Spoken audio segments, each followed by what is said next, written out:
اور وہ آدمی جو ساری عمر اپنے باپ سے پیسے لیتا رہا ہے، جس وقت ابو کا ہاتھ ایسے ہوگا نا، میں زندہ نہیں بچوں گا کہ میرے سامنے میرے باپ کا ہاتھ پھیلا ہوا ہے۔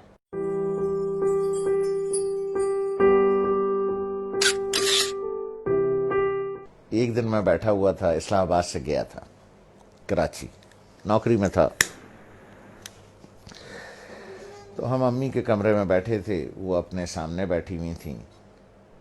تو میری ایک ہی بہن پاکستان میں ہے، اس کے تینوں بچے بھی آئے ہوئے تھے، وہ بھی آئی ہوئی تھی،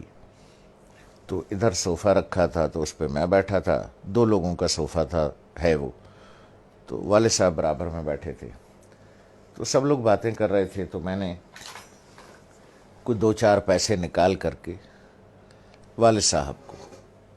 ویسے ہی پیش کر دیے۔ تو میں نے عین اس موقع پر یہ کیا کہ جب میں سمجھا کہ کوئی نہیں دیکھ رہا ہے، ٹھیک ہے، سب اپنے اپنے گپ میں لگے ہوئے ہیں، کوئی نہیں دیکھ رہا ہے،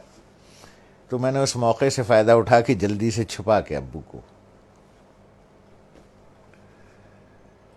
مجھے نہیں پتا تھا کہ امی دیکھ رہی،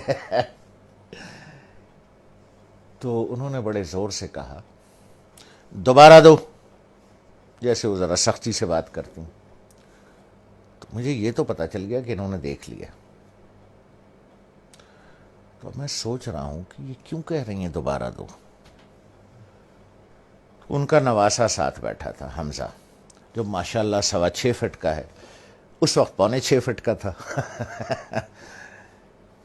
تو مجھے تو انہوں نے بہت سختی سے کہا دوبارہ دو، اور اپنے نواسے سے کہا حمزہ دیکھو ماموں نانا کو کیسے پیسے دے رہے ہیں۔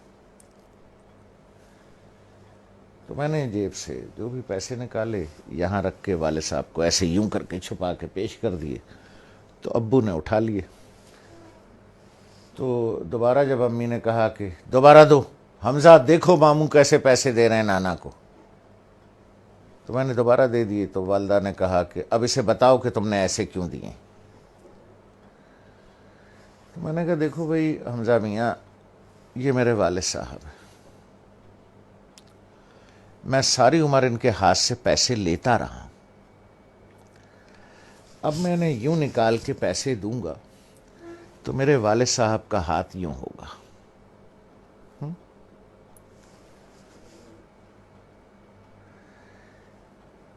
اور وہ آدمی جو ساری عمر اپنے باپ سے پیسے لیتا رہا ہے،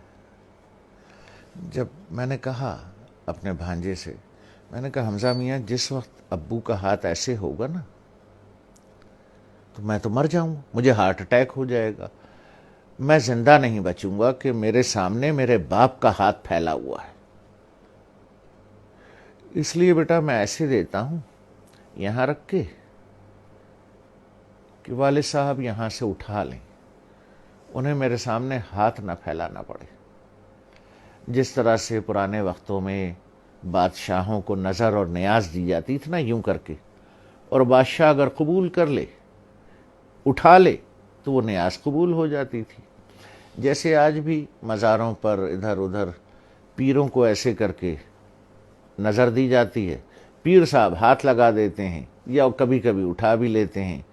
تو سمجھیے وہ نظر اور وہ نیاز قبول ہو گئی۔ تو میں نے کہا بچے جس وقت میں یوں کر کے دوں گا اور ابو کا ہاتھ ایسے اٹھے گا، میں تو مر جاؤں گا بیٹا، کہ میرے باپ کا ہاتھ میرے سامنے پھیلا ہوا ہے،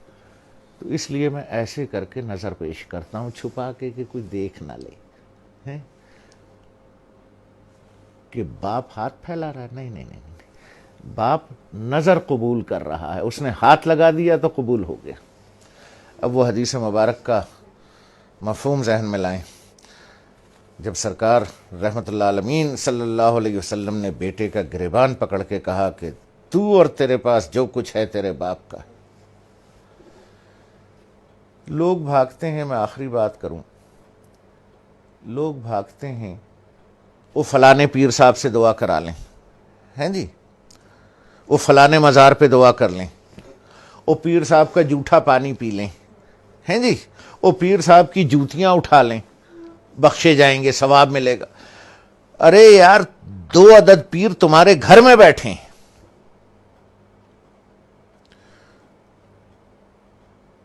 ایک عورت ایک مرد، دو پیر تمہارے گھر میں بیٹھے ہیں یار، جا کے ان کی جوتیاں سیدھی کر،